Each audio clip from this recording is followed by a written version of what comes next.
चलिए मैम, तो आज हम लोग हिंदी व्याकरण का बिहार डीएलएड परीक्षा 2025 में हिंदी व्याकरण से सर्वनाम का जो है थ्योरी और उससे इम्पोर्टेंट एमसीक्यू करने वाले हैं, जिससे कि आप लोगों को डीएलएड जो एग्ज़ाम होता है 2025 में, उसमें आप लोग को डायरेक्ट जो है कि मतलब इससे क्वेश्चन आ जाते हैं। तो उसी पे हम लोग थ्योरी और एमसीक्यू आज करने वाले हैं, ठीक है। तो इस क्लास को पूरा अंत तक देखिएगा। अगर आप भी हम सभी विषयों की तैयारी करना चाहते हैं तो आप हमारे हुंकार बैच को ज्वाइन कर सकते हैं, ठीक है। और इसका जो पीडीएफ है वो आप लोगों को टेलीग्राम का चैनल का डिस्क्रिप्शन बॉक्स में लिंक दिया गया है, तो वहाँ से आप लोग को मिल जाएगा। और आप व्हाट्सएप से भी जुड़ सकते हैं, तो डिस्क्रिप्शन बॉक्स में लिंक है, तो आप जाके हमारे व्हाट्सएप चैनल से भी जुड़ सकते हैं।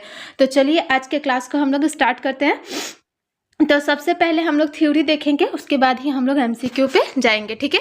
तो सर्वनाम, तो सर्वनाम का अर्थ और परिभाषा बताते हुए उसके महत्व पर प्रकाश डालिए। तो सबसे पहले हम लोग उसका जो है डेफिनेशन देखेंगे और उसका जो है इम्पोर्टेंस देखेंगे। तो हमारा देखेंगे, तो देखिए सर्वनाम का शाब्दिक अर्थ है सबका नाम। सर्वनाम का क्या शाब्दिक अर्थ है? सबका नाम। तो व्याकरण में सर्वनाम ऐसे शब्दों को कहते हैं जिनका प्रयोग सब प्रकार के नामों के लिए हो सके। दूसरे शब्दों में जो शब्द संज्ञा के स्थान पर प्रयुक्त होते हैं उन्हें सर्वनाम कहते हैं। तो सर्वनाम का आप लोग को तो पता ही होगा, क्योंकि आप लोग बचपन से ही पढ़ते आ रहे हैं कि सर्वनाम जो है संज्ञा के स्थान पर प्रयुक्त होता है, ठीक है। और यह सब प्रकार के नामों के लिए होता है, जैसे कि मैं, तू, आप, वह, उससे, ये सब जो है वो सब क्या होगा? तो सर्वनाम होता है, ठीक है। तो सर्वनाम का डेफिनेशन हमने देख लिया। अब है कि सर्वनाम का महत्व क्या है। तो मैं, हम, तुम, आप, वह आदि सर्वनाम शब्द हैं, ये सबको पता है। अगर हिंदी में सर्वनाम नहीं होते तो संज्ञा शब्द को बार बार दोहराना पड़ता, जिससे भाषा की सुंदरता नष्ट हो जाती। देखिए अगर मान लीजिए सर्वनाम है, अगर सर्वनाम नहीं होता तो बार बार हमें संज्ञा का करना पड़ता है। राम खाना खा रहा है, राम वहाँ जा रहा है, राम राम राम। तो राम राम सुनते सुनते वो एक होता है ना, भाषा सुनने में भी अच्छा नहीं लगता। पर अब क्या है कि राम खाना खा रहे हैं, हाँ वह खाना खा रहा है, तो हमने डिनोट कर दिया वह से। उसे भूख लगी है तो उसे से भी डिनोट कर दिया। तो ये सब सर्वनाम लग जा रहा है, तो भाषा भी सुनने में भी अच्छा लग रहा है, उसकी सुंदरता भी बढ़ जा रही है ना। तो इसीलिए हम लोग का सर्वनाम जो है इम्पॉर्टेंट है, क्योंकि ये वाक्य को, भाषा को और भी ज़्यादा सुंदर बना देता है, ठीक है। अब है कि सर्वनाम के भेदों का परिचय देता है। सर्वनाम का भेद, सर्वनाम टोटल 6 प्रकार का होता है, सबको पता है, ठीक है। पुरुषवाचक सर्वनाम, निश्चयवाचक सर्वनाम, अनिश्चयवाचक सर्वनाम, संबंधवाचक सर्वनाम, प्रश्नवाचक सर्वनाम, निजवाचक सर्वनाम। तो अब एक एक करके सबको डील भी कर लेते हैं। पहला है हमारा कि पुरुषवाचक सर्वनाम। जो सर्वनाम पुरुषवाचक या स्त्रीवाचक संज्ञाओं के नाम के बदले में आता है उसे पुरुषवाचक सर्वनाम कहते हैं। तो पुरुषवाचक सर्वनाम क्या है? वो जो मतलब स्त्री या पुरुष के नाम के बदले आता है, जैसे राम के नाम के बदले, सीता के नाम के बदले आया वह, तुम, तो वो सब हमारा क्या है? तो पुरुषवाचक सर्वनाम है। एग्जाम्पल है मैं, हम, तुम, वह आदि। तो पुरुषवाचक सर्वनाम को हमने जान लिया कि वो क्या है। अब पुरुषवाचक सर्वनाम के भी 3 भेद है, ठीक है। पुरुषवाचक सर्वनाम के 3 भेद है। पहला भेद है हमारा प्रथम पुरुष, मध्यम पुरुष, अन्य पुरुष। जैसे हमारा उसमें भी था, क्या बोलते हैं, इंग्लिश ग्रामर में भी आप लोगों ने देखा होगा, सिंगुलर नाउन, सिंगुलर, प्लूरल, से उसमें हमारा था ना 3 वर्ब था, ठीक है। 3 हमारा वो उसमें भी था, first noun, second noun, third noun, third pronoun. तो वही है हमारा, तो जो इंग्लिश में था वही हिंदी में भी है कि प्रथम पुरुष को उत्तम पुरुष भी कहा जाता है। जो प्रथम पुरुष है उसको उत्तम पुरुष भी कहते हैं। जिस सर्वनाम का प्रयोग कहने या बोलने वाला अपने लिए करता है, जैसे मैं, हम, जैसे मतलब जो इंसान कह रहा है वो सर्वनाम वो अपने लिए यूज कर रहा है, तो वो हमारा क्या है? तो प्रथम पुरुष। अब है मध्यम पुरुष। मध्यम पुरुष सुनने वाले के लिए जिस सर्वनाम का प्रयोग किया जाता है, मान लो प्रथम पुरुष कह रहा है और जो सुनने वाला है उसके लिए जो हम लोग सर्वनाम का यूज करेंगे वो हमारा मध्यम पुरुष होगा, जैसे तू, तुम, आप, तुम्हें, आपको आदि, ठीक है। अब है हमारा अन्य पुरुष तीसरा, कि जिस सर्वनाम का प्रयोग ऐसी संज्ञा के लिए हो जिसके विषय में बात की जा रही हो किंतु जो वहाँ उपस्थित ना हो। तो ऐसा संज्ञा जो कि मतलब उसके बारे में बात तो हो रही है पर जो बात है वो 2 और अलग लोगों के बीच में हो रही है, वो इंसान उस समय वहाँ पर मौजूद नहीं है, तो उसे हम लोग क्या कहेंगे? तो अन्य पुरुष। आपका एग्जाम्पल है वह, उसकी, उनकी, उसका आदि, ठीक है। तो ये हो गया हमारा पुरुषवाचक के 3 भेद। अब हमारा दूसरा सर्वनाम है निश्चयवाचक सर्वनाम।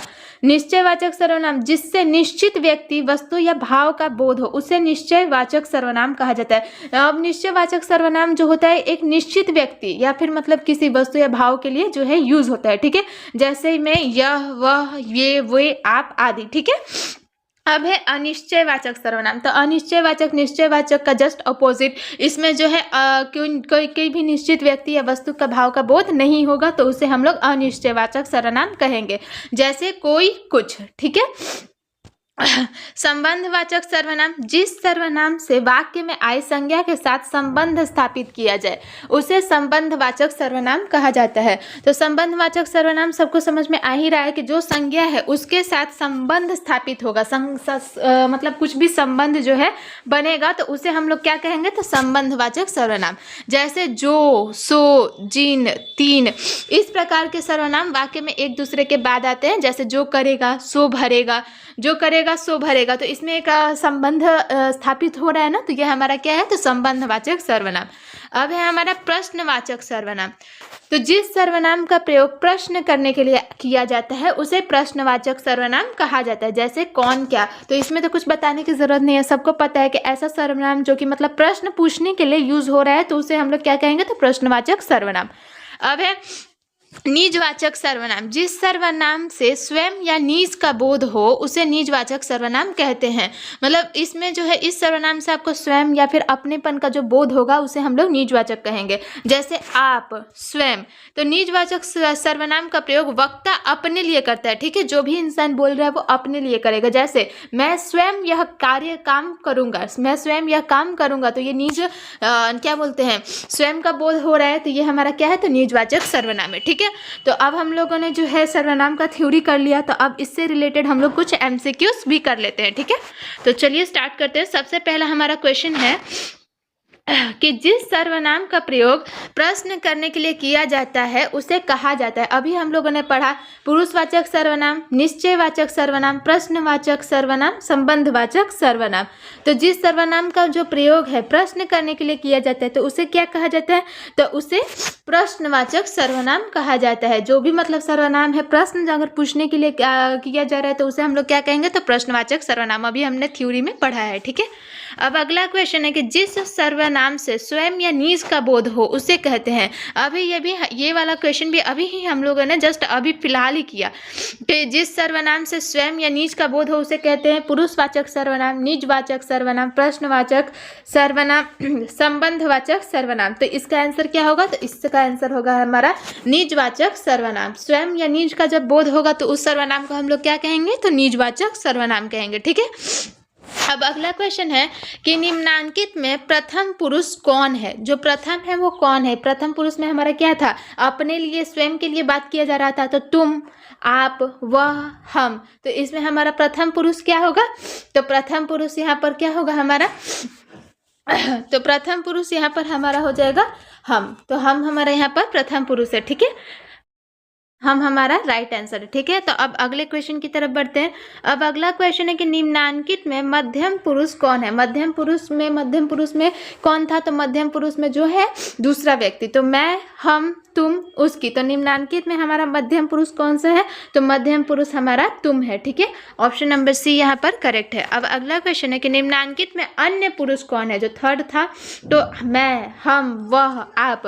तो निम्नांकित में जो अन्य पुरुष है वो यहाँ पर कौन सा होगा, तो वो हमारा वह जो है अन्य पुरुष है, ठीक है। अब अगला क्वेश्चन है कि निम्नांकित में निश्चयवाचक सर्वनाम चुने। निश्चयवाचक सर्वनाम इसमें कौन है, कोई, कौन, स्वयं, यह। निश्चयवाचक सर्वनाम का हम लोगों ने थ्योरी अभी सब आप लोग पहले थ्योरी ही देखिएगा, उसके बाद करने की कोशिश कीजिएगा तो आप लोगों से जरूर सॉल्व हो जाएगा। तो इसमें जो है निश्चयवाचक सर्वनाम हमारा कौन सा है, तो ऑप्शन नंबर डी, यह जो है हमारा निश्चयवाचक सर्वनाम है। अब है हमारा कि निम्नांकित में अनिश्चयवाचक सर्वनाम कौन है।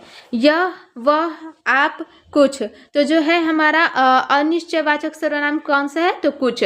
कुछ जो है अनिश्चयवाचक सर्वनाम है। अब अगला क्वेश्चन है कि निम्नांकित में प्रश्नवाचक सर्वनाम चुने। कोई, कौन, स्वयं, यह। तो निम्नांकित में जो है प्रश्नवाचक सर्वनाम हमारा कौन सा है? तो कौन। कौन जो है प्रश्नवाचक सर्वनाम है। ठीक है। अब है कोई सर्वनाम है। कोई जो है कौन सा सर्वनाम है? पुरुषवाचक, संबंधवाचक, निश्चयवाचक, अनिश्चयवाचक। तो कोई हमारा कौन सा सर्वनाम है? तो कोई जो है हमारा, एक मिनट, तो कोई जो है हमारा वो कैसा सर्वनाम है? तो कोई हमारा अनिश्चयवाचक सर्वनाम है। ऑप्शन नंबर डी हमारा करेक्ट है। ठीक है। अब अगला क्वेश्चन है कि निम्नांकित में निजवाचक सर्वनाम चुने। कोई, कौन, स्वयं, यह। तो निजवाचक हमारा कौन सा सर्वनाम है? तो स्वयं जो है हमारा निजवाचक सर्वनाम है। ठीक है। अब है कि निम्नांकित शब्दों से सर्वनाम को अलग करें। अब ये पर्वत, कुछ, जंगल, प्रभुता। तो अब इनमें से जो है कौन सा सर्वनाम है? तो सर्वनाम इसमें से हमारा कौन सा है? तो सर्वनाम हमारा कुछ। ऑप्शन नंबर बी करेक्ट है, ये हमारा सर्वनाम है। ठीक है। अब अगला क्वेश्चन है कि निम्नांकित शब्दों से सर्वनाम को अलग करें। फिर से वही, मनुष्यता, अपना, मिठास, घोंघा। तो इसमें कौन सा हमारा सर्वनाम होगा? तो सर्वनाम हमारा यहाँ पर अपना। ठीक है।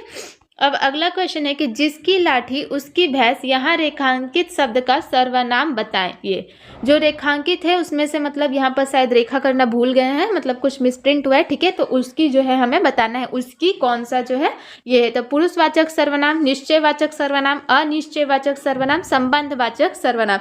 तो इसमें से जो है ये कौन सा सर्वनाम है हमारा? तो ऑप्शन नंबर डी। ठीक है, संबंधवाचक सर्वनाम है। ठीक है। अब अगला क्वेश्चन है कि जो सोएगा सो खोएगा, यहाँ रेखांकित शब्द का सर्वनाम बताइए। तो इसमें जो है जो सोएगा सो खोएगा में से कौन सा सर्वनाम है? तो पुरुषवाचक, निश्चयवाचक, संबंधवाचक, अनिश्चयवाचक। तो इसमें हमारा कौन सा सर्वनाम है? तो संबंधवाचक सर्वनाम है। ठीक है। ऑप्शन नंबर सी करेक्ट है। अब अगला क्वेश्चन है कि स्वयं के लिए जीना ठीक नहीं है। तो यहाँ भी जो है इसमें से हमें सर्वनाम बताना है कि स्वयं के लिए जीना ठीक नहीं है। तो पुरुषवाचक सर्वनाम, निजवाचक सर्वनाम, संबंधवाचक सर्वनाम, अनिश्चयवाचक सर्वनाम। तो इसमें से हमारा कौन सा है? तो निजवाचक सर्वनाम, क्योंकि यहाँ पर स्वयं, निजता की बात हो रही है ना, स्वयं की बात हो रही है। तो ये हमारा निजवाचक सर्वनाम है। अब है कि मैं अपने आप चलूंगा, मैं अपने आप चलूंगा। तो अब इसमें कौन सा सर्वनाम है? पुरुषवाचक सर्वनाम, निजवाचक सर्वनाम, संबंधवाचक सर्वनाम, अनिश्चयवाचक सर्वनाम। तो हमारा शब्द क्या था? तो मैं अपने आप चलूंगा। तो इसमें हमारा कौन सा है? तो अपने आप। तो निजवाचक सर्वनाम ये भी है। ठीक है। तो ये भी हमारा क्या है? तो निजवाचक सर्वनाम। अब है कि आप क्या कर रहे हैं, आप क्या कर रहे हैं। तो इसमें से हमारा कौन सा सर्वनाम है? आप क्या कर रहे हैं। ठीक है। तो क्या जो है हमारा यहाँ पर क्वेश्चन है कि क्या कौन सा सर्वनाम है? तो पुरुषवाचक, निजवाचक, प्रश्नवाचक, अनिश्चयवाचक।